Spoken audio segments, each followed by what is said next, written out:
Hey, this is David Owen. And this is Marion Cowigowen. And this is You Show Me Yours Rewatches, Degrassi Junior High. This time we are on Season 1, Episode 8. DVD number 2 in the DVD collection that we're watching this on. This episode is called Nothing to Fear.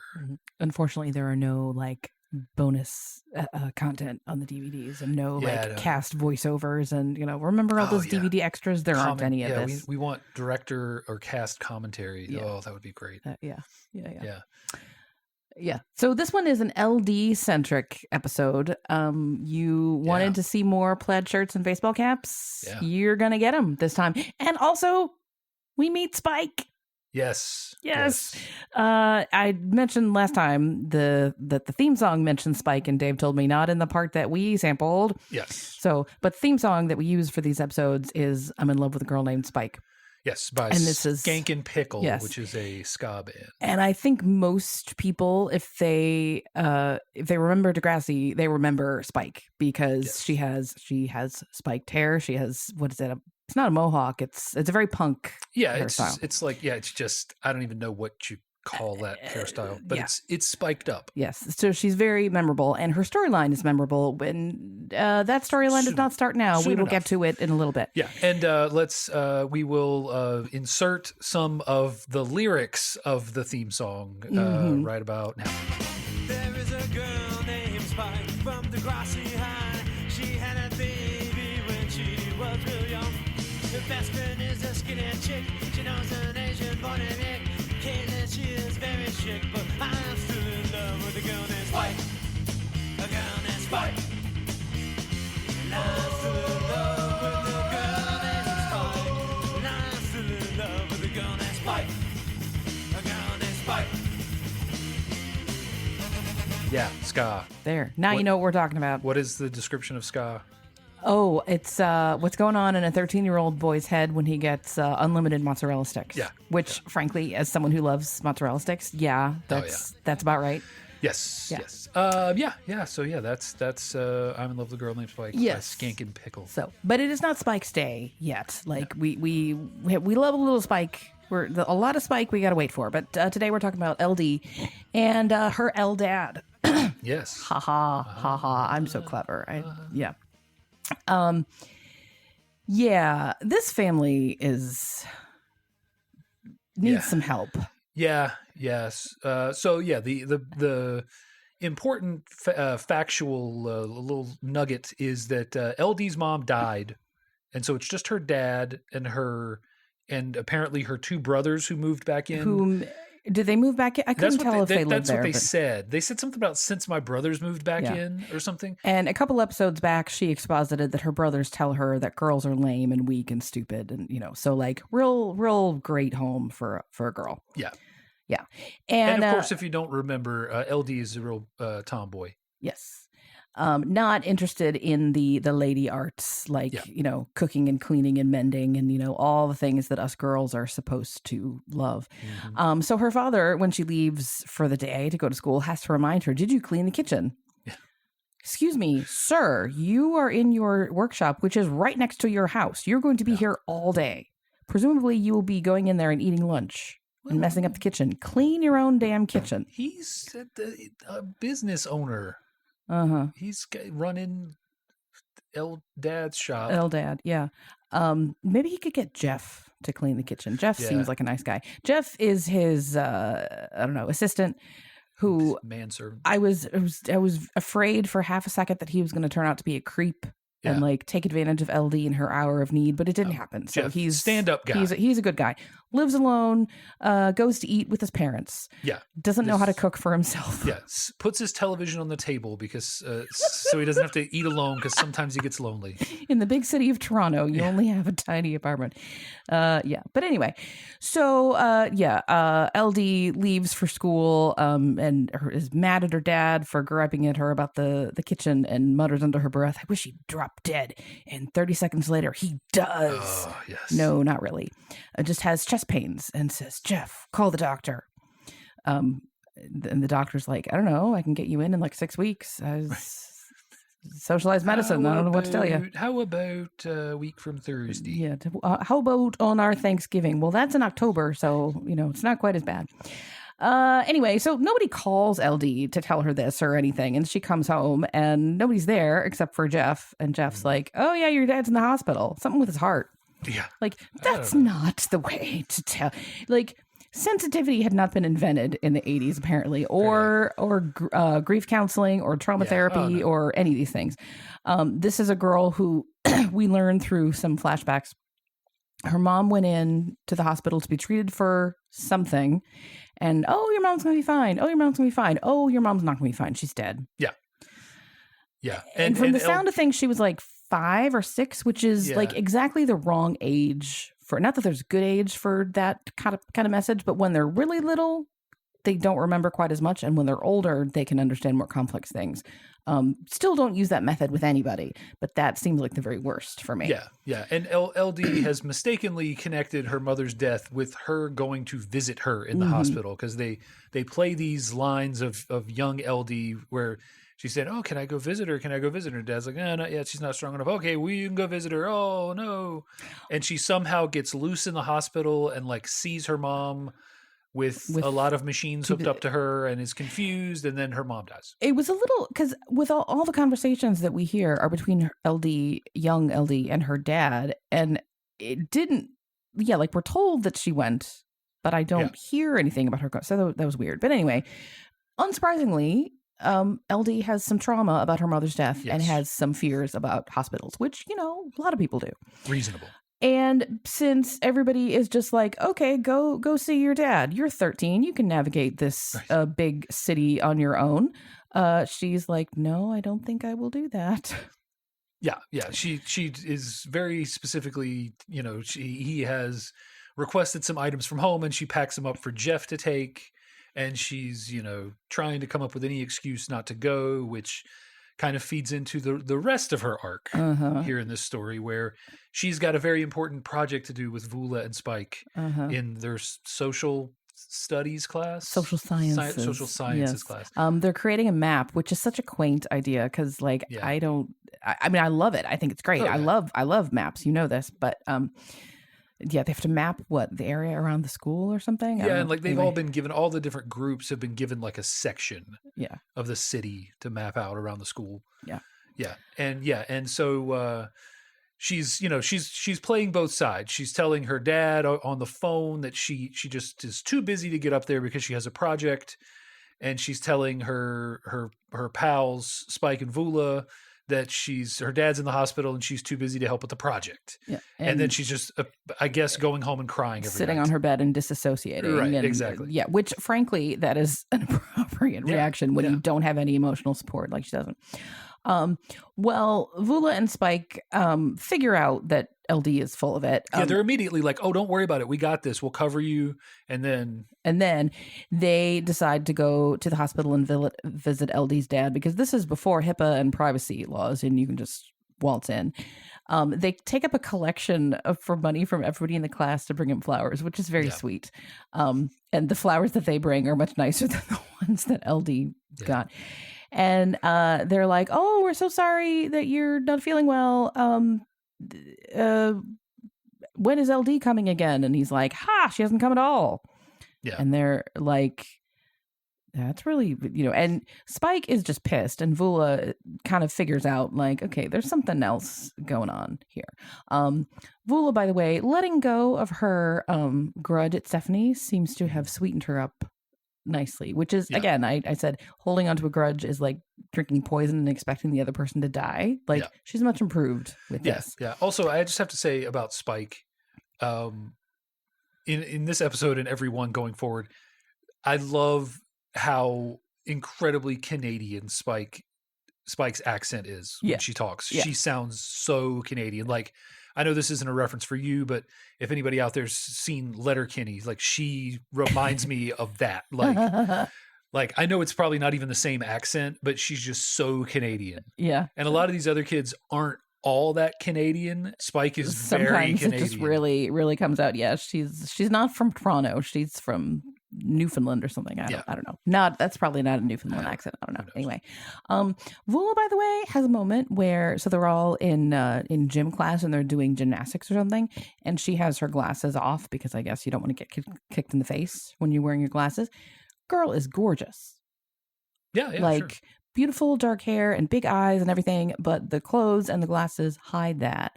Yeah. And you wonder why I don't like to wear my glasses, because I do not feel like I look my best or like I look like myself with them on. That kind of thing is why. Unfortunately for you, your glasses are the only reason that we met. Well, so and this is the how fate forever taunts you.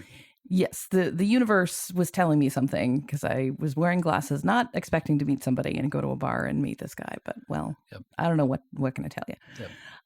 Anyway, yes, the other thing we find out about Vula is the revelation of all revelations. She has her mom is alive. Yes, she has like after the whole dad thing at the where she's they're at the dinner table alone. Yes. And in the dark house. Your mom didn't go to a dance until she was 16, and then we presume that the dance they're talking about things. her. Right. They're talking about her in the past tense almost. Yes.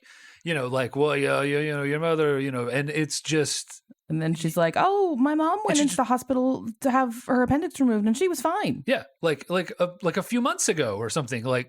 After the point of the dance. Yes. Since the dance episode, Vula's mom has gone to the hospital and had an operation. Maybe this is a stepmom, and this is a Brady Bunch situation where you just jump to calling them mom. I don't know, but it's just. I need to know.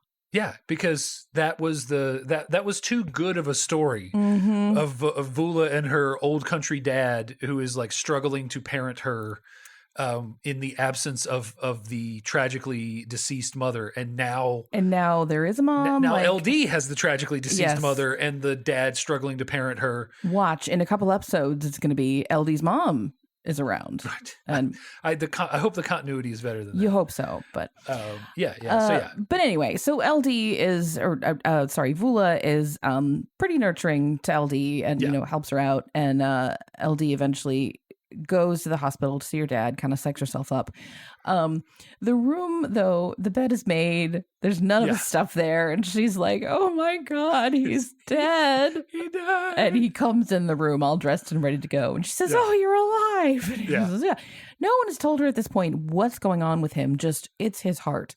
And he says it's angina, which is never really explained. Is this a bad thing? Is this not? I think as heart issues go, it's relatively mild, but it's still I don't know. Yeah.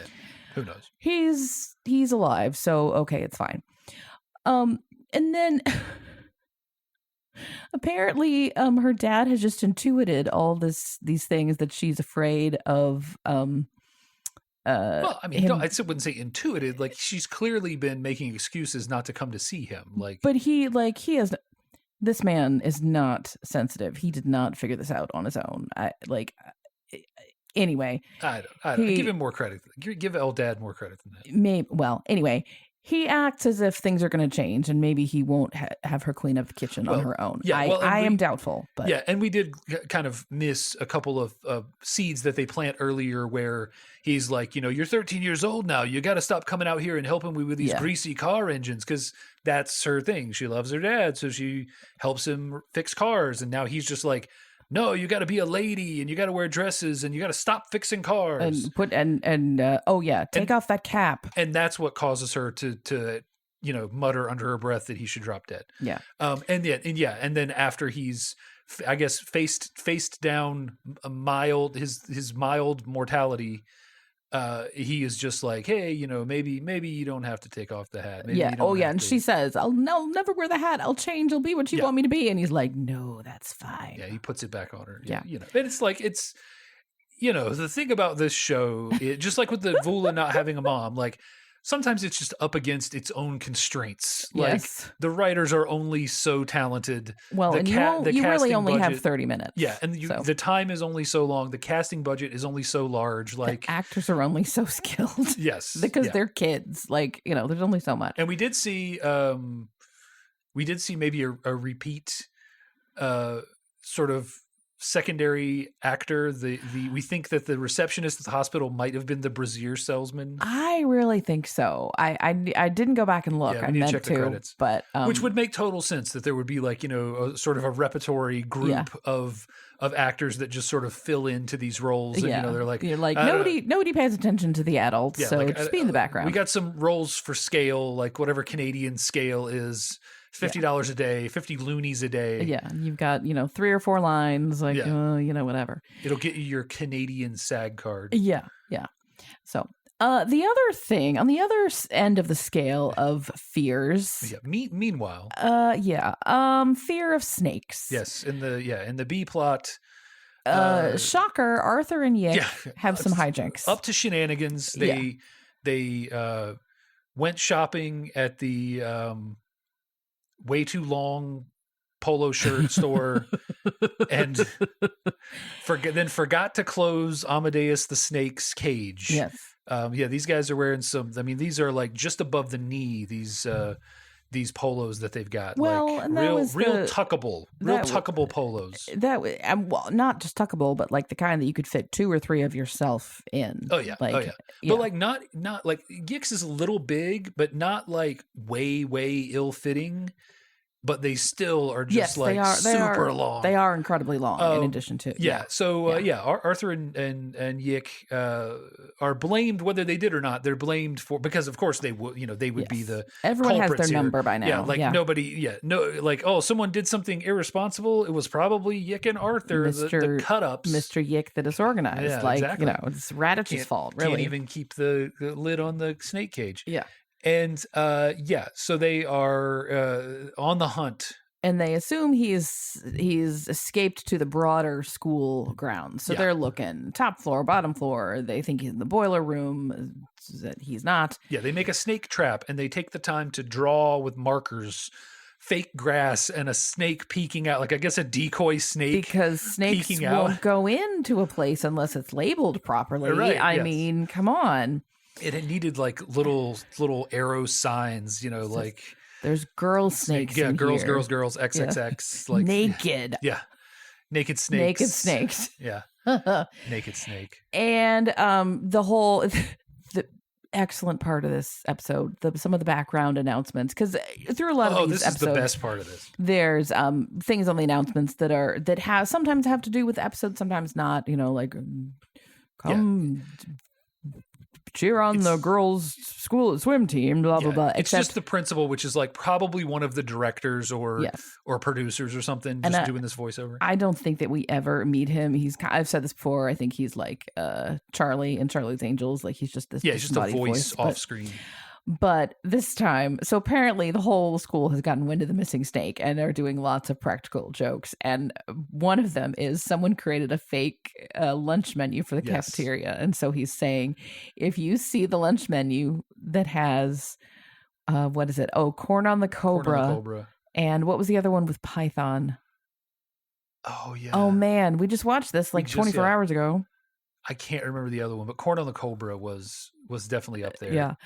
I love it because they're just in the background. If you didn't miss it, if you didn't hear it, you completely missed it. But they were pretty good. And there's several throughout the episode. It's my favorite type of comedy, and the movie that's best for this is Not Another Teen Movie. Yeah, where it's filled to the brim with people saying things from off camera. Yes, that just I know you like add these, to the joke, like or add a second laugh after you've already laughed at this ridiculous situation. Yes, yeah, it's great. And it's it's right up there. It's classic. It's paging Dr. Fine, Dr. Howard, Dr. Fine. It's just auditory sight gags. Yes, you know what? One of my favorites that's an old fashioned one. So last week our kids' school did West Side Story, and in the song America, Anita goes, I like the island Manhattan. And somebody else goes, I know you do. And in my head, this is somebody going, I know you talk about it all the time. Yeah. So and if you don't get that reading, no harm, no foul. But to me, that's the girl going, I know you won't shut up about it. Yeah. My God. Yeah. But, yeah. Anyway, yes. A lot of good side comedy here. Yeah. And it is typical Arthur Yick hijinks, Yes. just, fumbling around trying to find the snake. And which one is the one that's Melanie that's scared of it? Yeah. Taping up her socks. And then, oh dear, poor girl. Yeah, she's got like galoshes on that go up halfway up her calves, and So then the she's snake got won't crawl up her pant taped leg. to her pants. Yeah. Yeah, so And they she's won't. wearing the Princess Diana sheep sweater again. Yes, So, yes, and yeah. she and they are building on this infatuation she has with Snake, yeah. which is she's Haha, afraid of snakes. they're taking good advantage of that. Yeah. Yes. So, and people find out that she's afraid of the snake, and so somebody throws a rubber snake over her Yeah. locker, and she yells, snake! And he turns around, and she's So she's learning to be brave. And shocker, the snake is like 2 feet away from his cage. Yeah, like in a bag. He's under somebody's BS. So no one picked up their bag for this whole, day and a half that the snake was missing, and he was in there the whole time. Yeah. And Melanie calms herself down and doesn't scream, and then looks, and she's like, "Oh, he's actually kind of cute. He's not slimy at all." And then plot twist: one of the bullies is actually scared of the snake. Ah! Yeah. Yes. And that is one of those things that's like, I'm glad that I had that sort of demystified for me, snakes, when I was relatively young. We went to it was actually a place in Charlotte called Discovery Place, and they had it was a school trip, maybe a daycare trip, I can't remember, and they had a like snake handling thing, and I got to touch a snake and realize, the snake is not that, it's not slimy, it's actually cool. And then, so when the Snake Man came to school, did the Snake Man come to your school? Oh, Just like a guy with so. a igloo cooler full of snakes. I don't think we had the money for that kind of thing. Okay, well, when the Snake Man came to school, one of the things that they do, they get the snakes out and show them, and they're trying to demystify them for the kiddies. Did anybody say, "I know all about that. We do that at church"? No, but I bet somebody did. Yeah. Did do it at church. And so then I was like the first one to volunteer when they got out the 18-foot python, and they were like, who wants to hold the middle of this python? And then by the end, there's like 8 kids all holding up, and so I'm in the middle, holding the middle of the python. The middle is where you want to hold it, because then it's harder for them to whip around and bite you. And that snake was like freshly fed and was like not, it was completely like it was trying to sleep. Yeah. If nothing else. And so, so I was right up there to hold the giant python snake, and it was big around. Oh, I bet. Well, this is big. The kind like Britney Spears held. Yeah, like snake, a boa constrictor. And that's like the huge one that you could brown, like brown on brown tan. The one that inspired the song "I'm Being Swallowed by a Boa Constrictor." Sure. Have you even never heard this? I have not. Oh, gee, he's up to my knee. He's up to my knee. No. Oh heck. Sounds like he's up to my neck. He's up to my neck. At a Christian sleepaway camp. No, because you. At a Catholic sleepaway camp. Well, that's true. We don't have. Well, St. Patrick drove the snakes out of Ireland, and then they ate them. I don't know. Now, I can only think the 2 verses: "Up to my knee" and "Up to my neck." I don't know. I'm sure there were more. All of the funny songs that we used to sing are very racist. Oh yeah. So we can't. We didn't have those. I can't recall. I can recount like the clean version. Yeah. I'm just saying, like, when I was a kid, we weren't catching a tiger by the toe.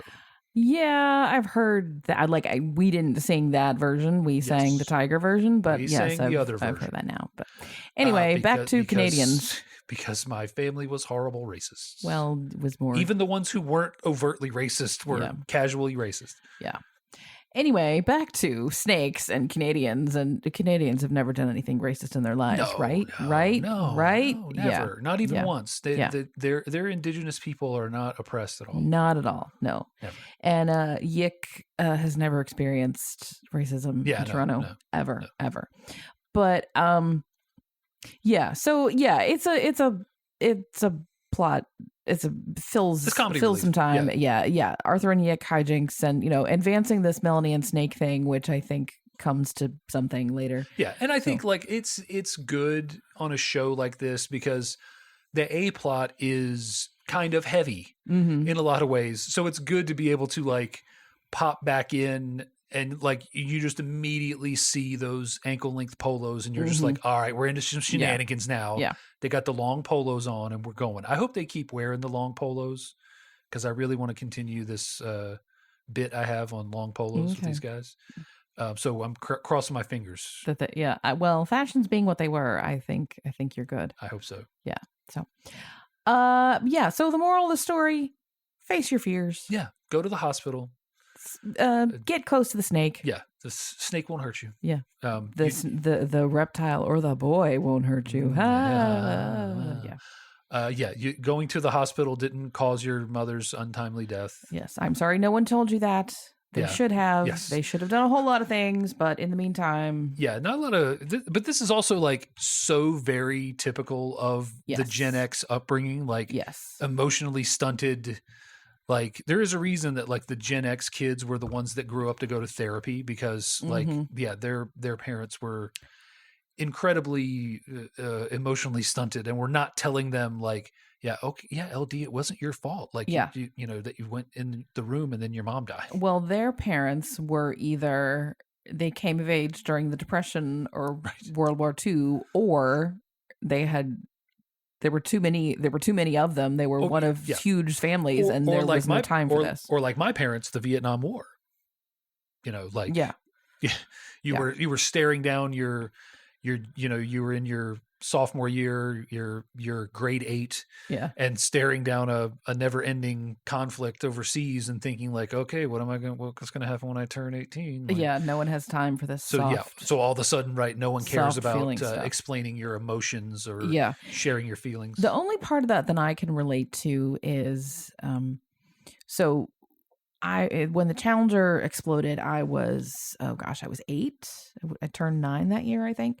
And so many people our age and a little bit older remember the TV coming into the classroom and they saw it like, because everybody was like, there's a teacher going into space. And it exploded and the trauma and you're seeing people die right in front of your eyes. And everybody was like, okay, no more TV, time for math. And there was no discussion. I don't remember that at all. I don't think we had enough TVs in my school to have one for every classroom. So we were spared the trauma. But like, I'm thinking about, if it had been like 9/11 or something. Yeah. And they're just like, oh, okay, now we're doing social studies. Okay. Right. Like, whoo. So that part of the Gen X experience where trauma happens and we don't discuss it, I can absolutely relate to. Even if I didn't experience it, I can totally see it happening. Yeah. But also, like, I feel like we are far enough away that someone's going to do a bit where it's like, and the legislature are the ones that make the laws and they've hit the second tower. And the judiciary are the ones that, it's just going to someone's got a skit already in mind. Like there's enough of that. Like I don't know if you are aware of how much of a oddly uncomfortable source of comedy that 9/11 is for like kids from like 14 to 21 years old. Oh no, I'm a little aware because even our kid, I think he was younger. He was probably like 9 or 10, went through a phase of being really fascinated with it, which I get because it's history and there's a lot of it, but he was treating it like, oh, fun facts. Yeah. Did you know that people jumped? I did. Yes, I do know. I saw it or I read about it, right? And a couple times I had to be like, we are not talking about this because this is not fun facts. Well, now you're getting like a little bit of my experience. With I remember. Yeah. So I don't think I've ever told this story on here before, but I had to explain what was happening on 9/11 to a blind person. Oh, geez. I was living with my dad, taking care of him because his wife had complications from heart surgery, and so I was living with him as his full-time caregiver. She had worse than angina, by the way. Yes. Yeah. I hear from the other room, "Wake up, boy! They're bombing us." And I'm like, "What?" He's like, "Wake up! I got tell me what's going on. They're bombing us." Okay, and I get up right, and the first plane has just hit. Oh, jeez. And I'm telling him what's going on and smoke, and then I have to like say there's another plane coming. It hit the building. The news anchors weren't explaining this, or were they just they like... were, but like, you know, it wasn't like the whatever broadcast we were watching. So no one was like, "Oh my God." I think it was actually a kind of thing where like they were cut to a remote, and you saw it happen from a distance, and I was like, "Oh my God!"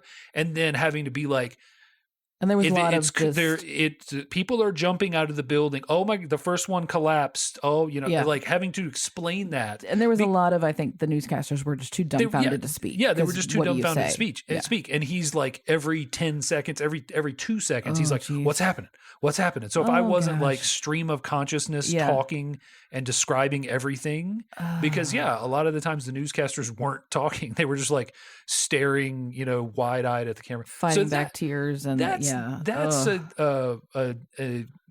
unique 9/11 experience, describing the trauma, the tragedy in real time to a blind person who really wants to know what's going on. In 25 years, when they have the anniversary special, you can tell that story.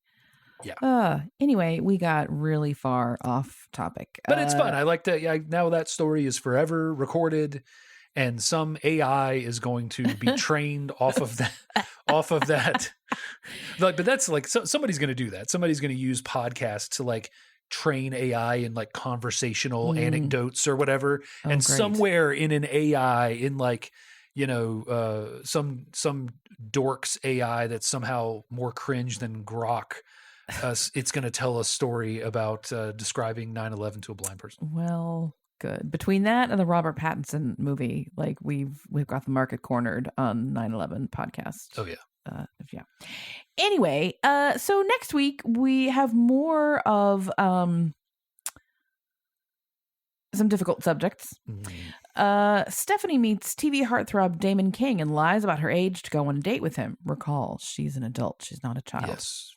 When the situation turns into potential date rape in Damon's car, Stephanie backs out and reveals her real age. Jeez. Meanwhile, in a quest for new clothes, Lucy and Vula go to the department store. New clothes for Vula. Yes. Oh, man. But Lucy shoplifts, causing the two to be taken to the police station. I bet her parents are not quite as loose. Yeah, now. Right, exactly. Yeah. So that's that. The theme of next week is crime. Yeah. Crimes of property, crimes against personage. Anyway, so yeah, let's see. Anything else to say about LD, Eldad, Arthur, Yick, the snake? Anything? No. The only thing I will say is LD has the cutest little speech impediment. Yes. It's adorable. I mean, yes, a little goes a long way, but she can't do anything about it. Well, it's like, there's nothing she can do about it. It's just it's very endearing. Yeah. It makes her character very sympathetic. Kind of a little bit of you just want to take her and hug her and be kind to her and, you know, like, oh, you don't have to clean the kitchen. It's okay. Yeah, exactly. It's okay. I don't like cleaning the kitchen either. Yeah. As you know. Well, anyway, folks, we would love to know what you think about this episode. Let's see. Were you shocked also to learn that Vula has a mom? Yeah. Glad to see Spike. Right. What's your take on Eldad and grief counseling and that Jeff. didn't happen? Shout out to Jeff. Yes. Thank God that Jeff isn't a creep. Good male role model. Yes. We saved the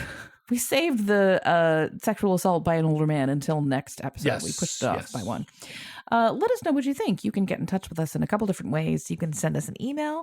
Our address is ysmypodcast. That's ysmy for you show me yours at gmail.com, or you can find us on Facebook and DM us, same handle. Also on Facebook, you can look at our feed for links to all of our latest episodes. In 2026, we have new episodes every Wednesday. The first Wednesday of the month, we are doing our YSMY thing and showing each other movies and television that we loved before the first date. And all the other Wednesdays, we are rewatching Degrassi Junior High. And next week, as you know, it is the date rape and shoplifting episode. Jeez. Good times, heartwarming all around. It's a bit heavy. Will there be hijinks? Probably. In part of the episodes. I don't know. I feel like that's definitely one where you need hijinks. So I bet we're gonna have like a makeover montage. Yeah, maybe. Yeah. So we'll see. Well, we'll find out next time. In the meantime, this has been You Show Me Yours. Thanks for listening. Bye. Bye.